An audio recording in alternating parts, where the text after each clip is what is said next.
What about financial advice? Are you good with money? That seems like a no. What financial advice would you give me? What have you guys learned? Start building your credit early. Do you guys think credit cards are good? If you have like a $13,000 limit, make sure you stay under 20% of that limit at all times, because that'll go on your credit score. So I need to get a high limit so I can spend a lot on it. Well, just within your limit. Who decides the limit? The government, I'm sure. I'll call them. Yeah. Diversify. You have all kinds. You go into all those different Fidelity. What's the one that everyone has? Bitcoin. No. Seems like half the people are saying invest in cryptocurrency and the other half are saying buy gold.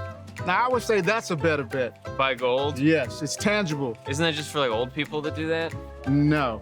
But what is your actual financial advice? You said you know how to budget. I know how to budget and things, I just don't. Rents, car insurance. We did premarital counseling, and we learned that to her, money represents fun, and to me, money represents safety. Yeah, that's me and my. So I bought a flamethrower to protect us with. That's also very fun. Trying to figure out combining our finances and stuff. Keep a separate account. Don't put it all into one. Just in case. And I'm not married, so I'm saying that, and it may turn out to be totally different. Her money is her money. Your money is her money. You don't have any money. So that's how it works. And maybe she doesn't need to know about it, because if she knows about it, that may not go over to you. Where do I get money? You just ask her. You have to ask her. That's right. But if she ever finds out about it, I'll be like, well, I didn't lie to you because you never asked. That is true. I just didn't tell you. That's true. I like the way you think. I like the way, yeah, we got this figured out, I think. Yeah, listen to all the ladies clapping. That's exactly right. Yeah, Sandra would say it this way. I think that's where Andrew learned it. She would say, and she still says, Andy, you need to understand, what's mine is mine, and what's yours is mine. I know, it actually works better that way. So speaking of money, let's use our imaginations for a moment. I want you to imagine that you woke up this morning, or we'll say tomorrow morning, you wake up tomorrow morning and you find you have a checking account. And in that checking account is all the money you've wasted so far in your life. Yes, a lot of money. Now, let me be specific about wasting. I mean, the money you bad habited away. In fact, you bad habited a lot of money away. Now you're trying to break the bad habit and you're still spending money. You're trying to all the money you bad habited away.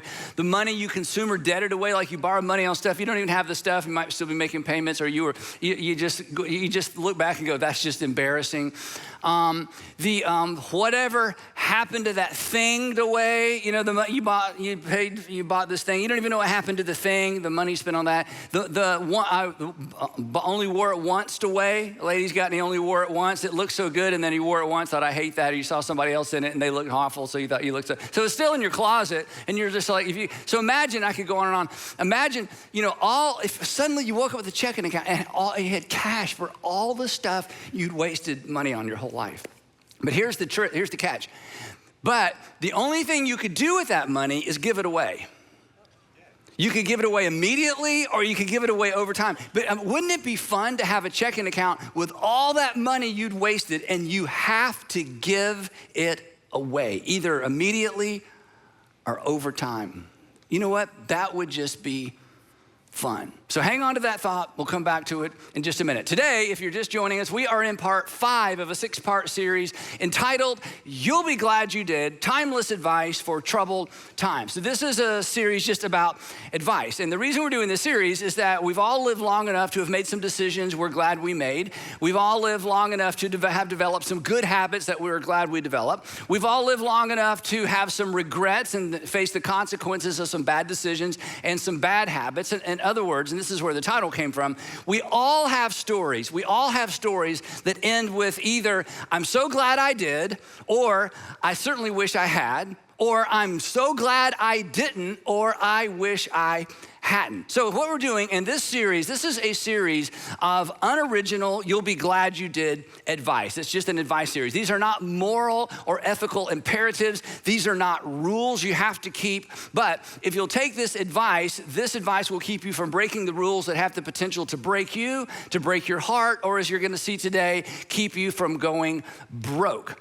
This advice, like the advice you give, because we all give people advice whether they want it or not, we've all given advice. This advice sits between the rules. So this is not moral versus immoral, legal versus illegal. This is not right versus wrong. This is just what we're calling wisdom. Wisdom sits between the rules. Wisdom are the insights that are informed by the fact or the knowledge that life is connected. Insights informed by the knowledge that life is connected, that today leads to tomorrow, that what you're facing and dealing with today is the result of decisions you made yesterday, that one thing leads to another. So in this series so far, we've given you 3 pieces of advice. Number 1, the first piece of advice was listen. Then we talked about forgive. And then last time we were together, we talked about defer. If you are married or engaged or want to be engaged or trying to make a relationship go the distance and you missed last time we were together, you really need to go back and listen to or watch defer. But my unoriginal, in some ways learn the hard way advice for today is not one word. Today it's 2 words. And the 2 words are live generous. Live generous. Now, real quick, to all the grammar people out there, yes, it should be live generously. But I left the ly off on purpose because for the next few minutes, I want to contrast the idea of be generous with live generous. And the reason is all of us know how to be in the moment generous in the moment. But what we're talking about today is different than be generous in the moment. This type of giving, the kind of giving we're gonna talk about, is in fact life giving. If you will take the advice I'm gonna give you today, you're gonna save more money, you're gonna give more money, you're gonna consume less, and maybe the best outcome of all is you will be less consumed by what you have, by what you don't have, what you want, and what you ultimately hope to have someday. Because we don't just live in a consumer culture, we are consumed by oftentimes our consumption because we know what everybody else has, and not only do we know what everybody else has, we know what we could potentially have, and it's so easy to get. I mean, it's just crazy. I don't need to spend a lot of time there, but goodness gracious, you almost think about it and it shows up an hour later or 2 hours later, they bring it to your door in a little white bag and hand it to you. It's just amazing. So consequently, it is easy for us to be consumed by our consumption, which just ultimately consumes us. And it ultimately makes us, and if you're person of faith or a Christian, this is so important. Ultimately, even if we can afford it, it causes us to become more and more self-centered, which is the antithesis of what it means to be a follower of Jesus. So today, for the next few minutes, I'm going to attempt to teach you how to live generous and to motivate you to live generous. Not how to give. You already know how to give. Everybody knows how to give. In fact, part of the problem is that Americans easily confuse generosity with what we'll just call random acts of giving. But random acts of giving is not generosity. Random acts of giving is random acts of giving. And the way to understand the difference is similar to how we all consider ourselves good people. I mean, you're a good person, right? If I were to say, are you a good person? Oh, I'm a good person. And if I were to say to you, you know what, I don't think you are a good person, here's what you would do. You would immediately tell me about something you did good.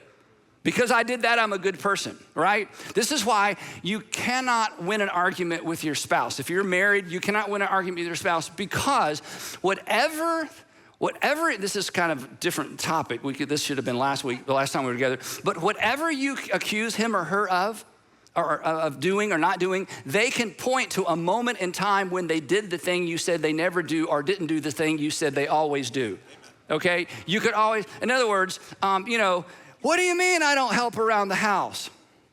2 weeks ago, I emptied the dishwasher without being asked, okay? Game over. See, I do help around the house. See, we do the same thing with giving. So I'm gonna press you a little bit today, okay? And to try to convince you that you're not really generous, even though you do random acts of giving. And when I begin to press you, in your mind, you're gonna be like, oh, I'm generous. And you're gonna think of something you gave or a time that you said yes when somebody asked. That's not what we're talking about. That's random acts of giving. Most Americans participate in some way of random acts of giving. this is just not that. And our confusion regarding generosity, I think in some ways is fueled by 4 generosity myths that permeate our culture. We don't know when we began thinking this way, but these are complete myths. So this is gonna help you differentiate. So I'll hit these real fast. Myth number 1, we've already talked about. The generous is spontaneous. Generosity is not spontaneous. Spontaneity is spontaneous, right? Giving spontaneously just means you're spontaneous, not necessarily generous, because greedy people will give spontaneously if they think it will help them or they feel pressure or people are watching, right? Spontaneous giving, and I know this because of what I do, spontaneous giving is often emotion-based. In my experience, the best way to get people in a room to give money in the moment is to stir up their emotions. From time to time, I don't do this often, so I'm not asking for an opportunity. From time to time, somebody will ask me to speak at a fundraiser because they know I'm passionate about a certain cause, and they let me be the closer. I always say, let me be the closer. Let me make the ask, because you give me a microphone and something I'm passionate about, I can squeeze the dollars out of you, and it's sincere because these are organizations I'm personally giving to, so it's not for me, it's for the cause. And what I've learned is this, it's like a good salesperson. The last thing the salesperson, especially retail sales, wants is for the person they're talking to walk out the door and say, let me think about it, because they know they're not gonna think about it, they're just gonna walk out the door. So here's what I've learned, unfortunately. When I'm talking to a group of people and I don't know if they're generous or not, I gotta stir the emotion. Somebody's gotta cry. I mean, you gotta feel it. And once you feel it, you're gonna write checks and you're gonna and that's not bad. I mean, and giving based on emotion and spontaneity, that's not a bad thing. I just want you to understand that has nothing to do with being generous. That is not what we're talking about. That's not generosity. Myth number 2 is this: the generosity is regulated primarily by cash flow. This is a myth as well. Saying yes spontaneously because somebody asked, again, that's not generosity. So maybe you've had a situation where somebody was asking you for money to give to something, and what you do immediately is you think about how much money is in your wallet, how much money is in your checking account, how much money you have access to immediately. And so when you don't have access to it, you say, I'm really sorry, I can't help right now. You said this, I can't help right now, which meant your context for giving was what you had right there in the moment, or what you had in your checking account, or you're weighing your checking account against bills coming in or other things going on, and you really couldn't help right then. You wanted to help, but your heart was right, but you just weren't in a position to give. What you had in the moment determined what you could give in the moment. But people who live generous, this is why this is so important. People who live generous, they avoid that predicament. They're ready. We'll talk about why in a minute. Myth number 3 is this: the amount is what counts. This is totally false, okay? You can't understand dollars without a context. Somebody says, I gave $1,000. That might have been sacrificial giving. That might have been the equivalent of what they were gonna spend the next night on dinner with friends. You just don't know. So the amount doesn't determine generosity. And of course, the challenge is anytime we add a 0 to money we're giving, or somebody else adds a 0, money is obviously very emotional. So adding those zeros, it feels emotional, but without context, we don't know what's a lot and we don't know what's a little. We know what's a lot and a little to us, but we don't know what's a lot and a little to somebody else.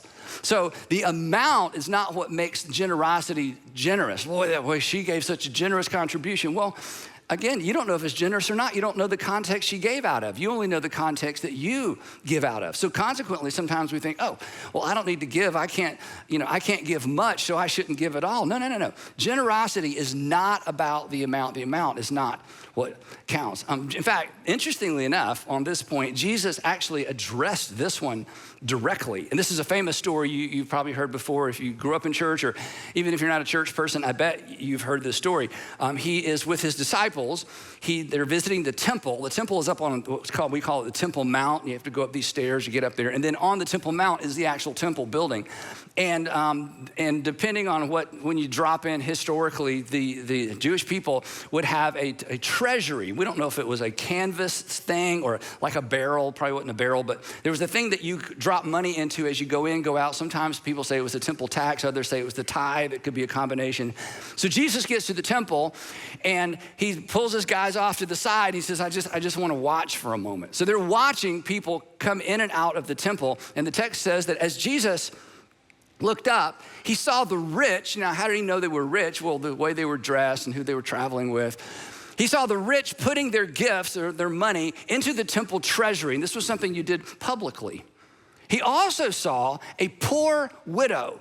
Again, he could tell by the way she was dressed. He could tell by the fact that she was alone, or maybe he even knew her story. We don't know. He saw a poor widow put in 2 very small copper coins. These coins, we refer to them as the widow's mite. These coins are so small, if I held one up here, you would barely even be able to see it. I mean, they're just little pieces, almost shards of copper. They were round like a coin, but they were so small. It was the smallest amount of money. And she drops in 2 of these very small copper coins. And then Jesus looks at his guys. You remember this part. He says, truly, I tell you, he said, this poor widow has put in more than all the others, implication than all the others combined. To which we say, and his disciples were thinking, okay, what kind of math is that? And Jesus would have said, that's kingdom math. That's kingdom of God math. God is not impressed by amounts. God is moved by percentages. He went on to say, all these people gave their gifts out of their wealth. In other words, they had a lot left over. They gave, some percentage. But she, out of her poverty, put in all she had to live on. So she gave more than everybody else. She gave more than everybody else, perhaps combined. She was the most, this is important, she was the most generous person at the temple that day because the amount is not what counts. When it comes to generosity, it's not about the amount, it's the percentage that counts. We'll come back to that. Generosity myth number 4, this is the last one. This is kind of for fun. Rich people are generous. No, they're not. They're not. Let me tell you let me explain this. Rich people are rich. Generous people are generous.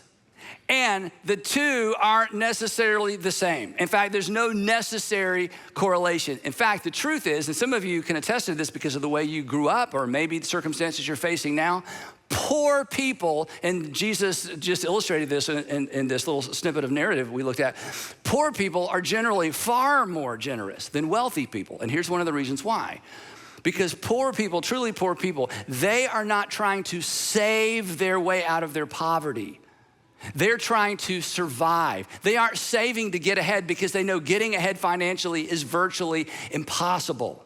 It's beyond their ability. So consequently, they are very dialed in to people who are living on the edge because they themselves are living right on the edge of financial catastrophe. So because there's proximity, because there's overlap in terms of life experience, they are quick to come to somebody else's aid because they've been there, and they know that if I help them, then when my moment comes, my day comes, perhaps they will help me. So oftentimes, the poorer a person is, the more generous they actually are when it comes to generosity, the way that we're talking about and the way that your Heavenly Father measures generosity.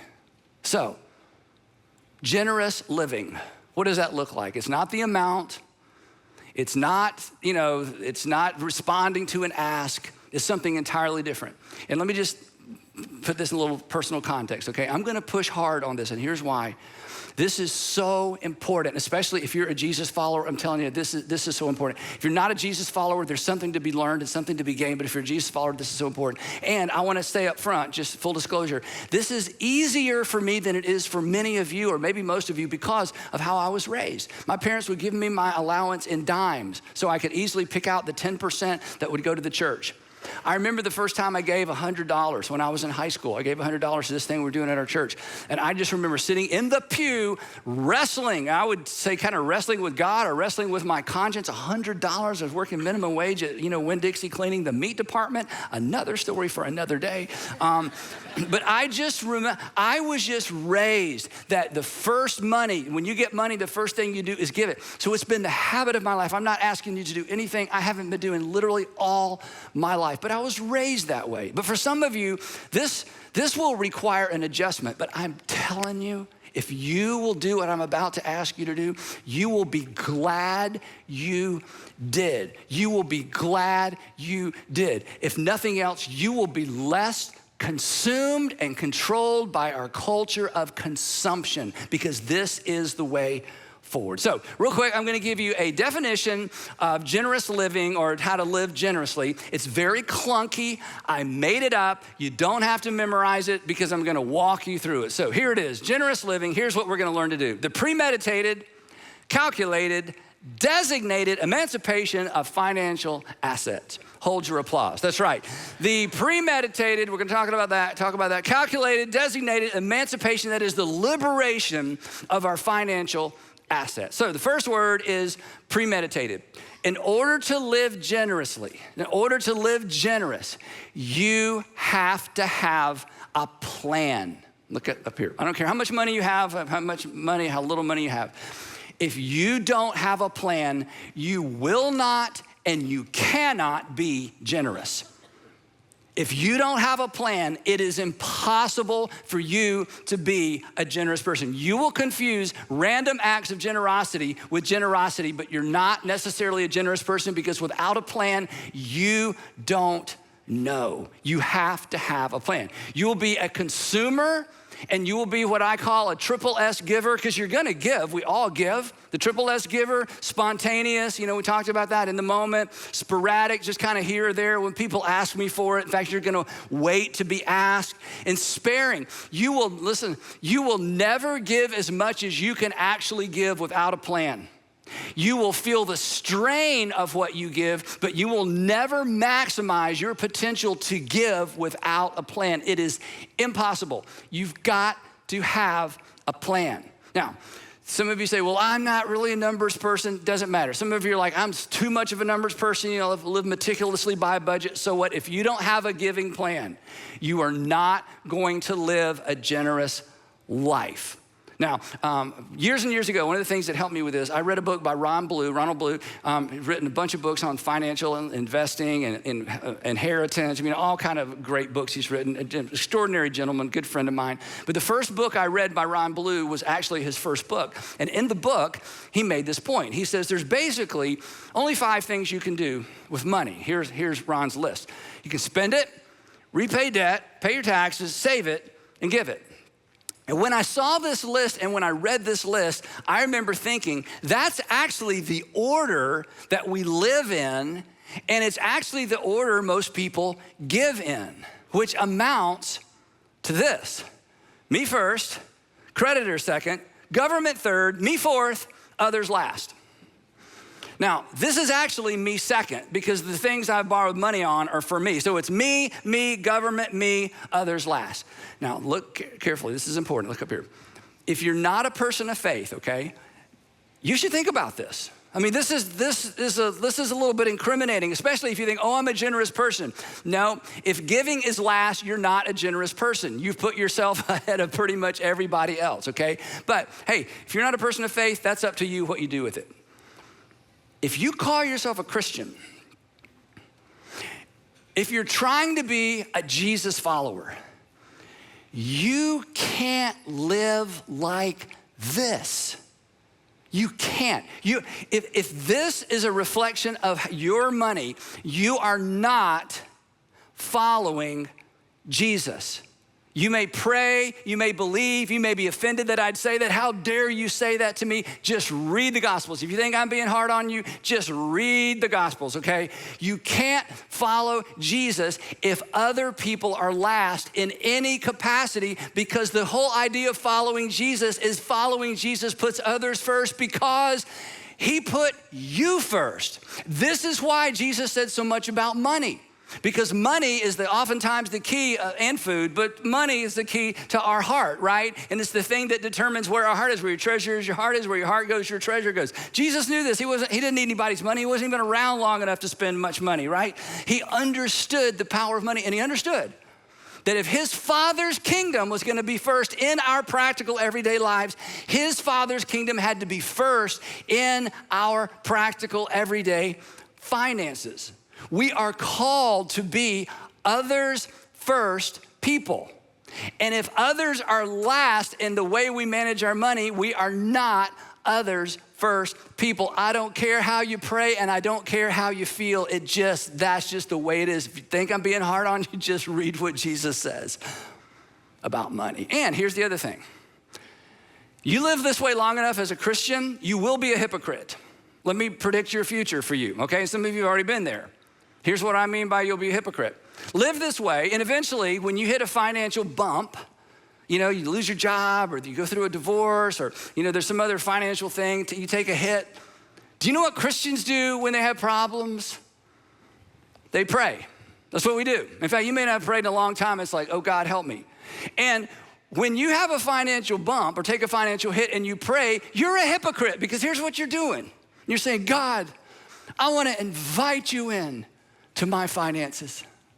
God's like, well, it's been a long time. This is a first. I mean, usually it's like, oh, no. You know, it's like now you want me to get involved in your finances. I mean, how hypocritical is that? God's gonna be last, others gonna be last financially. I have a need, oh God, please, I just wanna welcome you. I gotta sell this house. I need a job. I need. You're gonna be a hypocrite. You don't wanna be a hypocrite.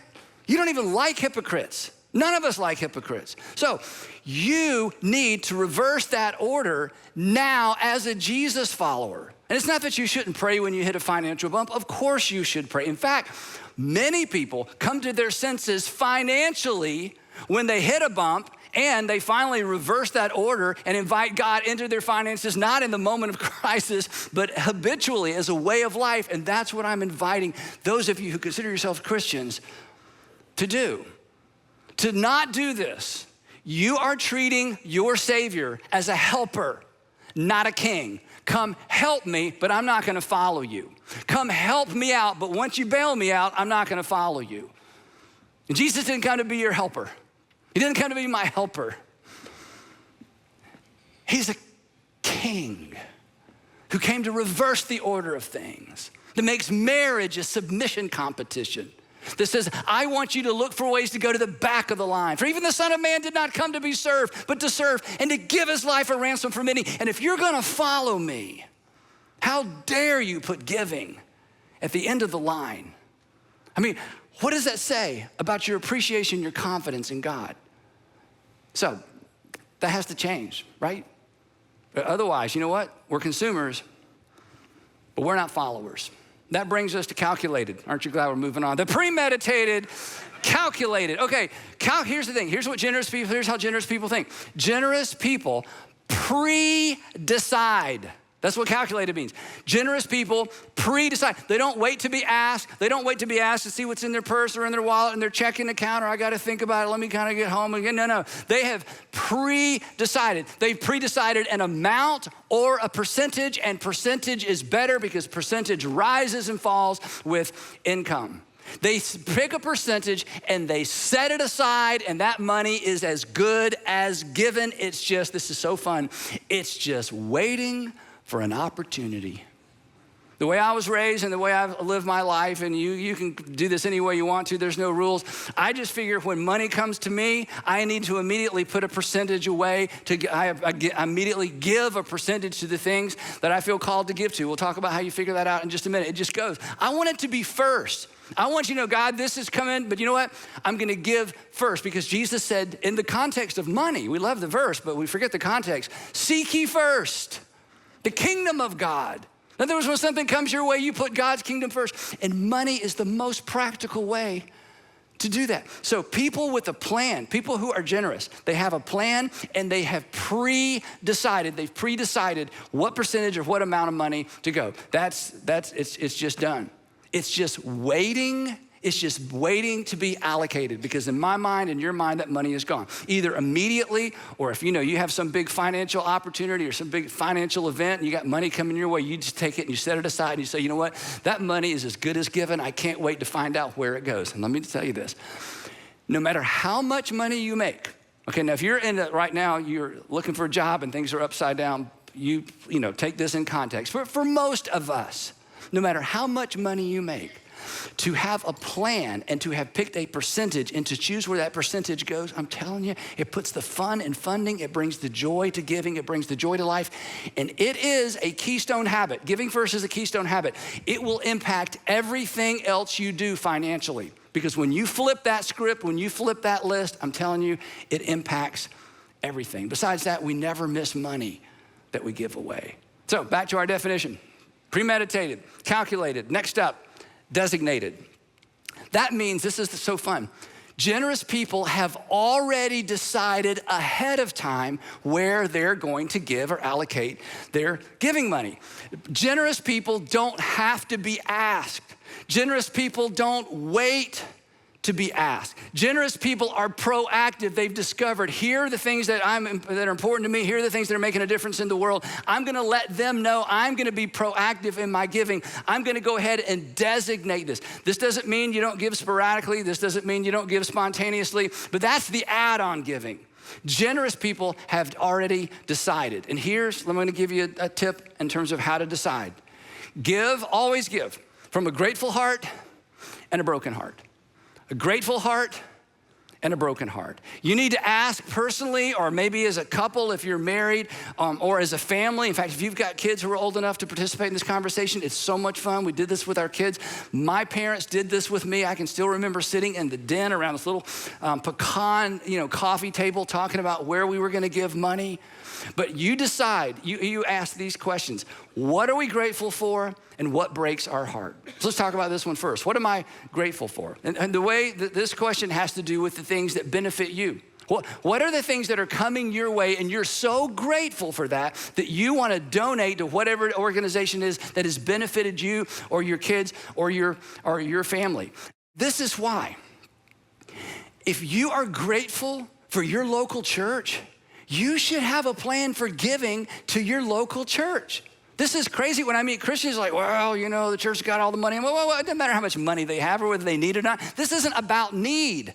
This is about gratitude. Are you grateful for your local church? Yeah, my kids and my wife, and we go to the, well, and you don't support your local church financially? That's just crazy. If you're grateful, if you're not grateful for your local church, find a local church you're grateful for, and you should give there because you're grateful. Everybody, and I'm not shy about this, everybody should have a plan for how they plan to support their local church financially. Everybody should have a plan. In fact, I say this all the time. I don't think anyone's ever taken me up on it, but if you're not a Christian or a believer, you should have a plan for how you support the local church financially, because I'm telling you, as much bad press as, the big public churches and all this stuff gets in the news, you do not want the local church to go away from our community and our society. You do not want that. You should find a way to support a local church, even if you don't attend church. The church and our communities are that important. But if you attend and participate in a local church, and you don't have a plan for how you support your local church financially, you are ungrateful. You're like, oh, no, I have gratitude in my heart. Nobody cares about gratitude in your heart. Your kids don't, your wife doesn't, your husband doesn't. Unexpressed, listen, I've said this, I've told you this before, unexpressed gratitude is ingratitude. It's the same thing. If you're grateful for your church, you should have a plan. Now, let me take this to another level. If your children or your grandchildren left home and went to college somewhere and they found a church in their college town and they're attending that church, you should send that church some money, because aren't you grateful? Number one, your kids are in church. Aren't you grateful there is a church in their college town they want to attend? You need to write a check with a letter that says, I'm gonna send you X number of dollars every single month. I love what you're doing. Thank you for ministering to my son or my daughter or my grandchild. Because you're grateful. So show your gratitude with your money. And if you have a plan, and if you've already designated it, it's painless because you've pre-decided and now you're proactive and you don't have to wait to be asked, right? Everybody should have a plan for how they support the local church financially. And then beyond that, you want to ask the question, okay, what breaks my heart? What stirs or what breaks my heart? Now, this is that thing that there's something that, when you hear about those kids or you hear about people being trained to be able to do jobs, or to, people who are homeless or foster care, whatever it might be, every once in a while, there's just something that kind of stirs your heart or breaks your heart. You need to find an organization that's operating in that space, and you need to designate some of your giving money, and you need to write them a letter and say, I'm gonna send you this every month. Don't ask me, you don't have to do a gala, you don't have to invite me to a fundraiser. No, I'm not one of those people. I'm a generous person. I don't have to be asked. I believe in what you're doing because what you're doing impacts me because the cause that you're addressing stirs my heart. This is one of the things that I love about Be Rich. And if you're new to our church, you don't know what Be Rich is, you'll find out in a few weeks. We're getting close to Be Rich season. But see, during Be Rich, we partner with all these fabulous nonprofit organizations. And many of you go and volunteer at those fabulous nonprofit organizations. And some of you, your heart gets captured by what they're doing. And next thing you know, you're giving them money. I think that is a win, win, win. Anytime you can marry your giving, your passion, and your time together, that is a win for you. So what breaks your heart? What stirs your heart? What problem in society or maybe in the world would you love to see solved? Find somebody in that space who's doing a great job. And then just decide every month or every time I get paid or every year, we're boom, sending them a check. Don't have to ask because I'm generous. I'm not the average American giver. I got a plan.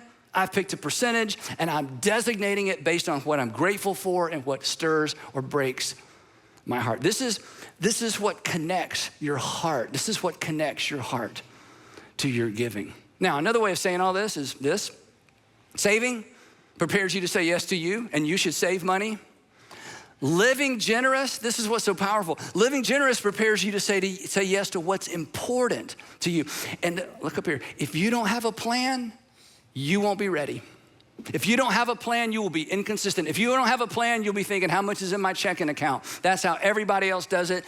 Don't be like everybody else, because if you do, you put others last, you put the kingdom of God last, you put the church last, and you just can't consider yourself a Jesus follower if that's the case. You'll, if you do this, I'm telling you, you will make more thoughtful, intentional, passion-filled, less emotional giving decisions. You'll feel better about, this is kind of a bonus, you'll feel better about saying no to every ask that comes along. Here's why. Because generous people don't feel guilty saying no because they've already said yes. Generous people don't feel, I thank you for asking, but no. I don't feel guilty. No, I don't feel guilty because you see, I'm not an emotional giver. I don't give based on the plea and the pictures. I mean, if you give money to anything you want to. I'm not telling you to say no. I'm just telling you, when you say no, it's because you've already said yes. You've already answered the question. We have chosen a percentage. We got a plan. We're proactive. We are living generous. So you know what? That's not something we want to get involved in right now, but I don't feel guilty because I've already said yes. This is why, if you've been part of our church for any length of time, this may be new to you, what I'm about to say, but I say this every opportunity I get. This is how I live. Again, I would not ask you to do something that I'm not doing, especially as it relates to money. This is why I say the simplest way to organize your financial life is this. You give first, save second, live on the rest. You give first, you save second, you live on the rest. If you give first, you will probably save more and you will live more responsibly. I guarantee it. This is a keystone financial habit that impacts everything else. And the result is more joy, more peace, because you're preparing for your own future, and more freedom to live responsibly in this world that we live in that just constantly reminds us of what we don't have, what we think we need, or how to upgrade something that we already have. Now, wrapping up. Imagine, and I don't have to imagine, okay? I'm not bragging, I'm just telling you, I just want to press in. Imagine if you'd been doing this all along. Imagine if this had been your lifestyle since you got your first job. Imagine if your whole life, you just picked a percentage, boom, it's $10 a week or $100 a week. Imagine how much money you would have given away responsibly to things you believed in and were passionate about. And you know where all that money, you know where all the money went that you didn't give away? You don't know. You have nothing to show for it. I mean, you got some other stuff and you upgraded your vacation, but but for the most part, where did it go? I don't have anything to point to. I don't have anything to show for it. I don't want you to live another season of your life that way. And it's not because I want your money or the church needs your money. Look, if you don't trust me, and again, I'm up here talking about I'm the pastor of a local church. I get that.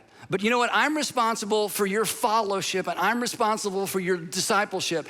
And how we manage our money is a key ingredient to how well we're following Jesus. But if you don't trust me, then pick a percentage and give it somewhere else consistently. But please learn and begin to live generous. It's better for you. It's better for your children. It's better for our culture. It's better for the world. And it's what it means to, in some respect, to be a follower of Jesus. Come on.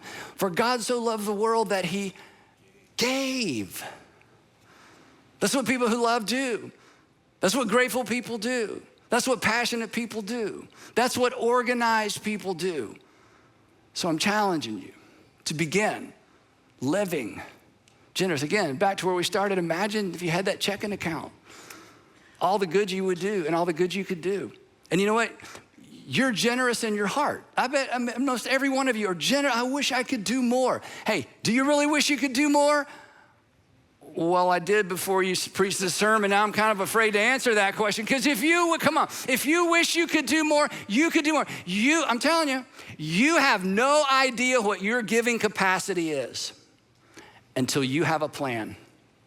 And if this scares you, it shouldn't. What should scare you is living another season of your life without doing this. That's what should scare you, because generous people are the happiest people. Jesus said it this way. Here's what he said. It is more blessed to give than to receive. He was not kidding. Blessed means happy. Jesus says, you want to be happy? I want to be happy. Well, then you can't consume your way to happiness. You've already tried. It's impossible, because you are made in the image of Creator God. And he says, you want to be happy? Then you flip the script on how you manage your money. And you'll save more, you'll consume less, you'll give more, and you will be happier. You won't be blessed. I want to be clear. You won't be blessed in the sense of you gave God $1, he gave you 10. I don't believe that. You live in the United States of America. Good grief. We've already won the lottery for most of us when you think about what's going on in the world. So this isn't about give to get. This is about give because you've been given to. And that's the power of a plan. And that's the power of percentage. And this is what it means to follow Jesus with our finances. I don't want you to live another 10 years or get another 10 years down the road and have missed out on the joy that could be yours by doing this. So decide. I just want you to decide. I want you to plan to live generous, which means you make a plan. You pick a percentage, and then you go for it. You designate it. You get busy. You share it with your family. You make this a way of life, and you watch and see what happens.